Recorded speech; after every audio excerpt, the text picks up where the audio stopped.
بسم اللہ الرحمن الرحیم۔ امجد بھٹی اردو ماسٹر کے ساتھ ایک بار پھر آپ کی خدمت میں حاضر ہے۔ میرے عزیز طلباء، آپ کو یاد ہوگا کہ گزشتہ اسباق کے اندر ہم نے اسم علم کی ساری اقسام کو بڑی تفصیل کے ساتھ پڑھ لیا تھا۔ ہم نے پڑھنے کے ساتھ ساتھ آپ کو کچھ ایسے مقناطیسی فارمولے دیے تھے جس کی مدد سے آپ کو گرامر کے اوپر بہت ہی کلی دسترس حاصل ہو گئی تھی۔ آئیے ہم اس میں معرفہ کی اگلی دو اقسام کی طرف بڑھتے ہیں۔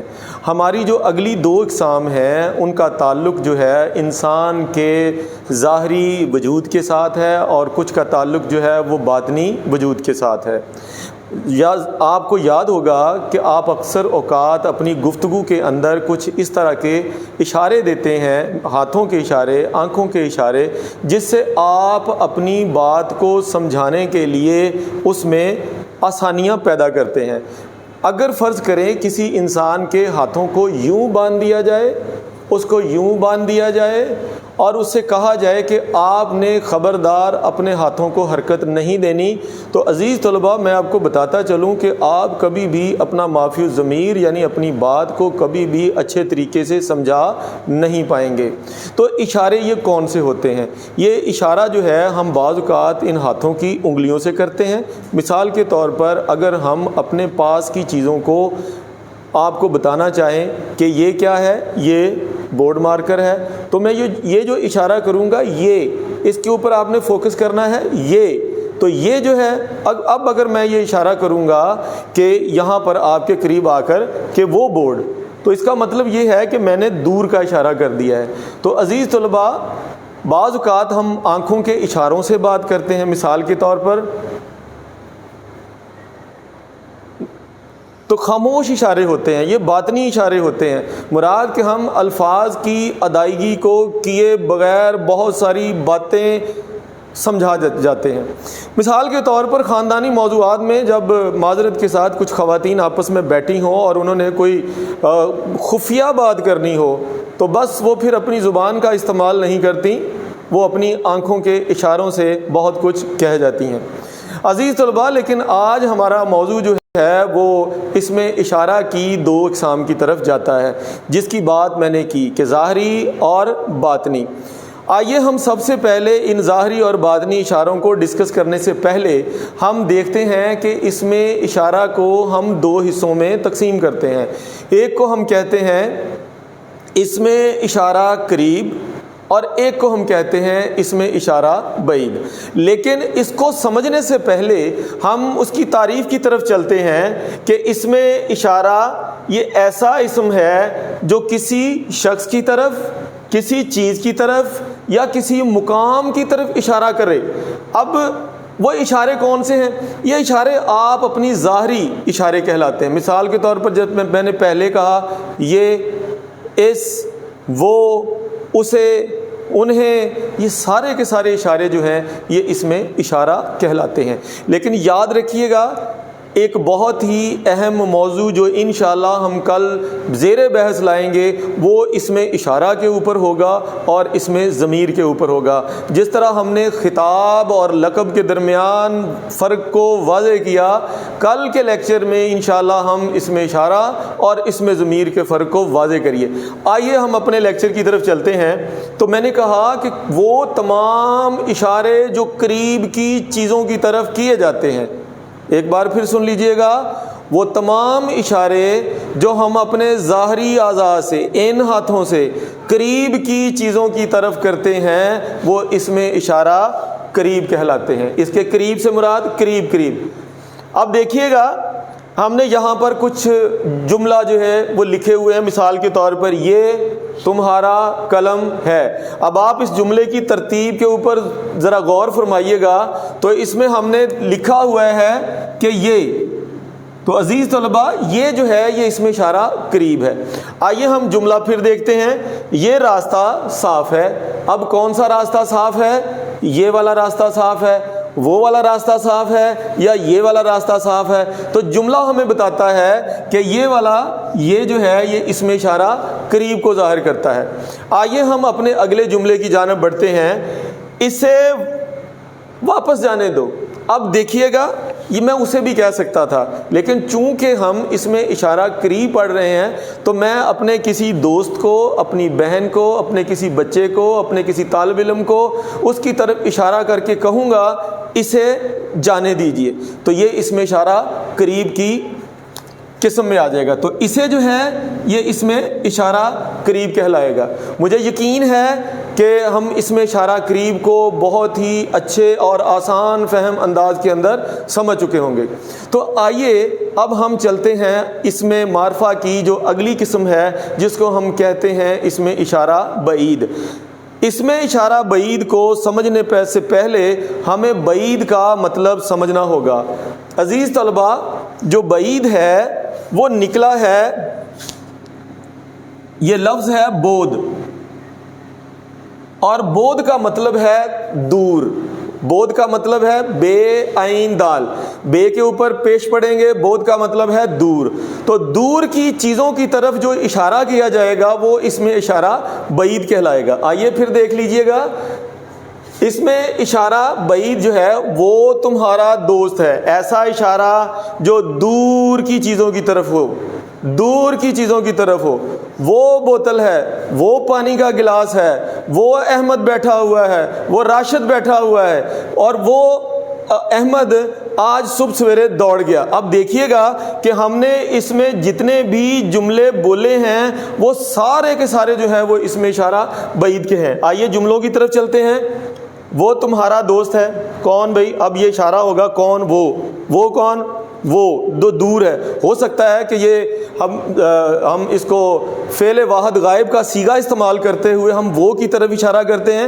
میں نے شروع کے لیکچر میں یہ کہا تھا کہ ہم کل کے لیکچر میں اس میں ضمیر اور اس میں اشارہ میں فرق واضح کریں گے، تو یاد رکھیے گا یہ بنیادی نقطہ ہے وہ کہ ہم اس وہ کو ہم کیا کہہ رہے ہیں۔ اب دیکھیے گا میں نے اشارہ کیا وہ لڑکا، اب اس میں میرے جسم کے ظاہری اعضاء جو ہیں وہ شامل ہو چکے ہیں، وہ لڑکا میرا ہم جماعت ہے۔ اب پھر دیکھیے گا کہ اس کے اندر بھی وہ اور اس کے اندر بھی وہ، اسے کام کرنے دیجئے یا اسے کام کرنے دو۔ تو مراد یہ کہ یہ جو ہم نے اسے کا استعمال کیا ہے یہ دور کی طرف اشارہ کرتا ہے، تو یہ بھی اس میں اشارہ بعید کہلائے گا۔ آئیے اپنے اس میں اشارہ بعید کے آخری جملے کی طرف چلتے ہیں۔ تو آخری جملہ کیا ہے؟ اس کا قلم کھو گیا ہے۔ کس کا؟ اس کا، جو یہاں پر موجود نہیں ہے۔ تو مراد یہ ہے کہ یہ ہم نے جتنے بھی جملے بولے ہیں اس میں اس ہے، یہ ہے، اس ہے، وہ ہے، یہ سب کے سب اشارے کہلاتے ہیں۔ کون سے اشارے کہلاتے ہیں؟ یہ اس میں اشارہ کہلاتے ہیں، اور اس میں اشارہ میں ہم نے قریب بھی پڑھا اور ہم نے بعید بھی پڑھا۔ تو عزیز طلبہ، ہم اپنے اگلے موضوع کی جانب چلتے ہیں۔ اس میں معرفہ کی جو اگلی قسم ہے وہ ہے اس میں موصول۔ اس میں موصول کو سمجھنے سے پہلے آپ ایک نقطہ اپنے ذہن میں بٹھا لیجئے۔ ہم ایک بات کرتے ہیں، ایک جملہ بولتے ہیں، اور وہ جملہ اگر ادھورا ہو، مثال کے طور پر میں کہتا ہوں کہ کامیاب ہو گیا۔ اب آپ مجھ سے پوچھیں گے کہ سر کون کامیاب ہو گیا؟ اب جب تک میں اس جملے کی وضاحت کے لیے اس کے شروع میں ایک جملے کا استعمال نہیں کروں گا تب تک یہ جملہ نامکمل رہے گا۔ بالکل آپ نے صحیح سمجھا کہ یہ جملہ نامکمل ہے۔ اس جملے کو مکمل کرنے کے لیے مجھے ایک ایسے جملے کی ضرورت ہے کہ جو اس کا مفہوم واضح کر دے۔ جب تک یہ جملہ نامکمل ہے اس کو ہم اس میں ناتمام کہیں گے۔ یہ سن لیجئے گا، پھر میں بول رہا ہوں کہ جب تک یہ جملہ کامیاب ہو گیا یہ اس میں ناتمام ہے۔ اب اس کی جملے کی وضاحت کے لیے ہمیں اس کے شروع میں ایک جملہ لگانا پڑے گا، استعمال کرنا پڑے گا۔ اب آئیے چلتے ہیں کہ اس کو ہم کہتے کیا ہیں۔ اس کو ہم کہتے ہیں گرامر کی زبان میں اس میں موصول۔ اب اس میں موصول جو ہے میں پھر آپ کو تھوڑی سی وضاحت کر دوں کہ اس میں ایک ہوتا ہے صلہ اور دوسرا ہوتا ہے تکمیل صلہ۔ صلہ اور تکمیل صلہ، اس میں موصول در حقیقت انہی دونوں کے گرد گھومتا ہے کہ جب تک بھئی تکمیل صلہ سے مراد کیا ہے؟ کامیاب ہو گیا وہ تکمیل صلہ ہے۔ اب صلہ کیا ہے؟ جس نے محنت کی۔ اب آپ غور کیجئے گا کہ اس میں ہم نے ایک لفظ استعمال کیا ہے جس نے۔ اب میں کہوں جنہوں نے محنت کی، جو تیز دوڑا وہ کامیاب ہو گیا، جس نے محنت کی اس نے امتحان میں نمایاں کامیابی حاصل کر لی۔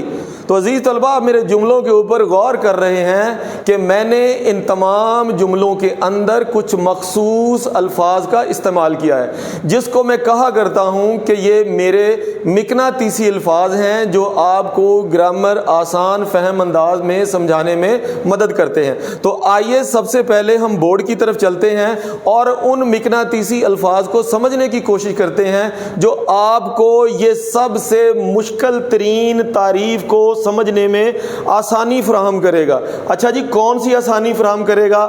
آپ میرا بیٹا جب بھی کوئی جملہ پڑھیں، اگر کسی جملے کے شروع میں جو آ جائے، جس نے آ جائے، جو کچھ آ جائے، جو کوئی آ جائے، جو چیز آ جائے، جس نے آ جائے، جسے آ جائے، اگر جملے کے شروع میں بالکل شروع کے اندر بطور فاعل استعمال ہو، آپ نے بلا حیل و حجت ببانگے دوہل یہ کہہ دینا ہے کہ سر یہ جملہ جو ہے یہ جملہ اسم موصول کا ہے۔ استاد محترم اگر آپ سے پوچھیں بھئی آپ کو ایسا الہام کہاں سے آیا، تو وہ الہام آپ کو پتہ ہے کہ وہ میرے مقناطیس کی مدد سے آیا۔ اور مقناطیس کون سا ہے کہ جملے کے شروع میں اگر یہ والے الفاظ آ جائیں گے تو جملہ اسم موصول کا ہوگا۔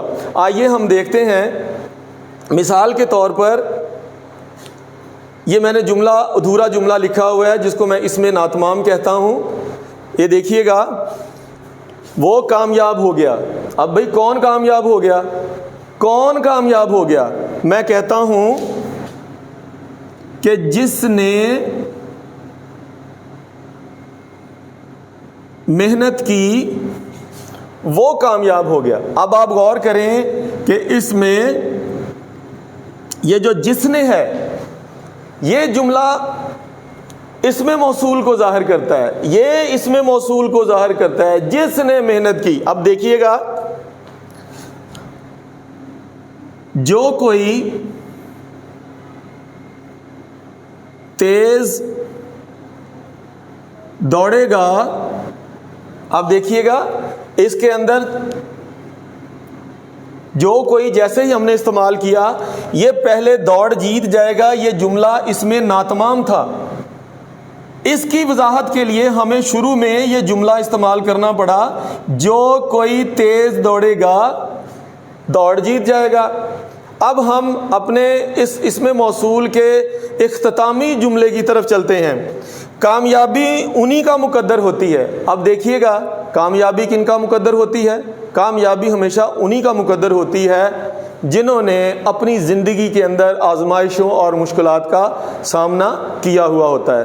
تو میرے عزیز طلباء و طالبات، آپ نے اس لیکچر کو بڑے غور سے دیکھنا ہے، سننا ہے، سمجھنا ہے۔